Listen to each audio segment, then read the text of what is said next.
I'm going to score with the Vegas Golden Knights in every single NHL game. Starting in NHL 18, this is what the Vegas Golden Knights are looking like. The first line consisting of William Karlsson, Jonathan Marchessault, and James Neal. While the defense, it's looking very mid. The one thing that did save them was goaltending, because Marc-Andre Fleury, he stood on his head, and he was able to get this team to the Stanley Cup final. But just looking at this team right at the beginning of the season, I have no clue how this team succeeded. In the first game, I think it's only fitting that we take on the Washington Capitals, the team that defeated Vegas in the Cup final. We got to get our revenge. So I read the comments on the last video, and I saw everyone complaining, oh, you're playing on rookie, blah blah blah. First of all, if I've never played the game before, I'm playing on rookie. But for the sake of this video, I'm playing on full sim style and superstar difficulty, and I'm proving I can score. By no means am I a good player, and I've never said I'm a good player, but I'm just doing this because everyone complained that I played on rookie in the last video. And I'm going to keep it a stack. I was getting absolutely lit up in these first few minutes. Like, I looked absolutely terrible, and Washington was absolutely dominating. We were only 6 minutes into the game and they already had a 2-0 lead, so I was struggling. And just look at these stats after the first period. I took one shot to their 12, and I had 19 seconds of time on attack. So yeah, definitely shouldn't be playing on superstar difficulty. I was playing somewhat good of defense though. I went for a shot block here, but they're going to do a saucer pass right over my feet and they're going to score. There's literally nothing I can do about that. I just got outplayed. But here we go, Brain McNabb, he's going to block the shot, and Dave Perron, he's going on a one-on-one. I'm not doing any fancy moves here, but I'm going to see an opening, and I'm sniping one right under the blocker of Holtby, and we're getting on the board late in the game. But who cares what the score is?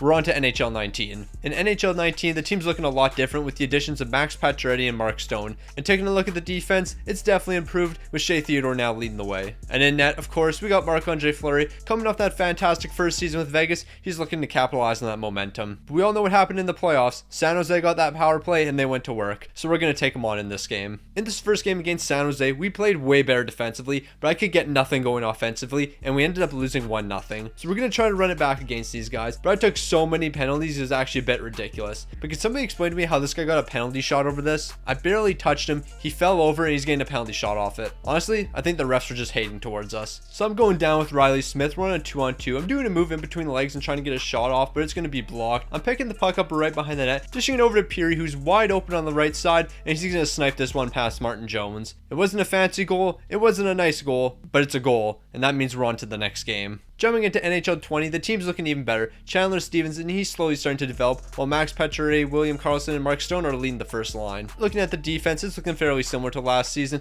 with Shea Theodore still leading the way, but he's on the second line for some reason. Not too sure why that is, but hey, we're going to run with it. In between the pipes, of course, we had one of the best duos in the league, and it's going to be Marc-Andre Fleury and Robin Lehner. But before we get into this game, you guys might not have heard, I passed the Winnipeg Jets and subscribers a couple days ago, but we got a new foe now. We got to pass the Calgary Flames, and they've got a bit of a lead on us. So if you want to help me pass them in subscribers, make sure you subscribe right now and turn notifications on. This time around, we're going to be taking on the Dallas Stars. Dallas is eliminating Vegas to make it to the Cup final, so it's only fitting that we take them on. The closer we get to NHL 23, the more confident I'm feeling, but a game like NHL 20, I'm still not that comfortable with it. But early in the game, we're getting a decent chance, so maybe this won't take forever. With about 3 minutes left in the first period, Max Pacioretty's picking up a bunch of speed. He's going to go for the one-handed tuck, but it's being stopped by Ben Bishop. It wasn't that great of an attempt. I lined this up very poorly, so I'm not really surprised that he made the save there. Also, the one thing I do gotta say about this game, the poke checking was absolutely stupid. Like, every single time I press the button, I'm tripping somebody. I even got an achievement for it. I don't even know what the achievement was for, but the second I tripped him, I ended up getting an achievement for it. Yeah, not gonna lie, I was getting really sick and tired of giving up all these penalties and them scoring on the power play. And I'm gonna keep it 100 with you guys.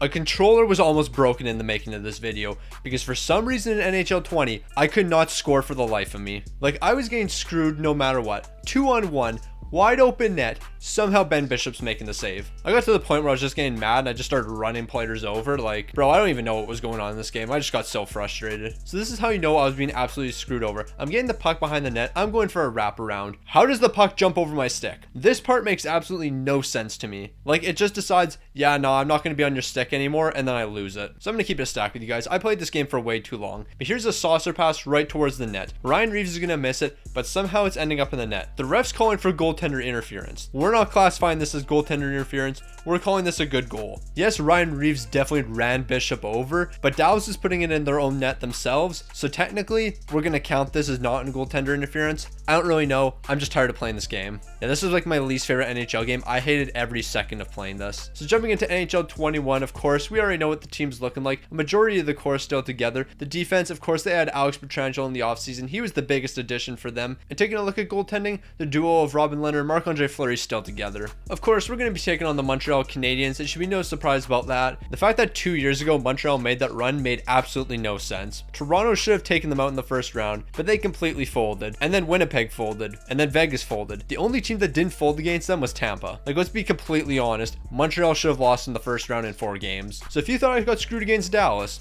explain this to me. So I'm passing to Mark Stone. He's going to be open at the top of the circle. I'm shooting this. Price is making the save. It's going off Shea Weber. And then I can't even explain what happened here. So I'm shooting it. Price is making the save. It's going to hit Weber in the back. It's going to roll towards the net. I guess Weber gets it stuck in the post. Yeah.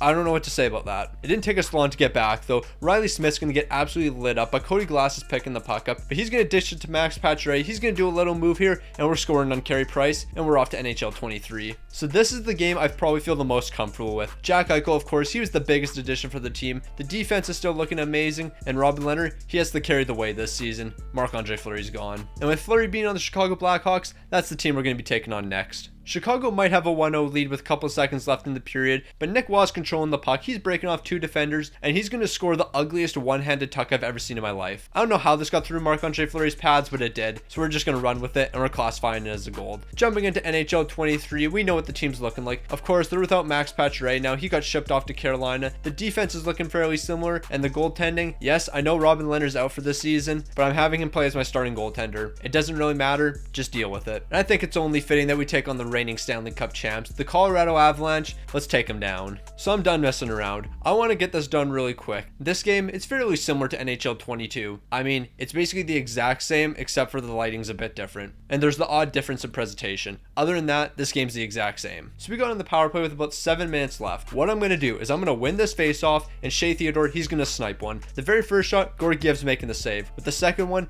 it's going to be deflected out of play, but this third one, Shea Theodore, he's going to send a rocket right past Georgiev. We're scoring, and we just scored with the Vegas Golden Knights in every single NHL game. Comment down below, what team do you want to see next?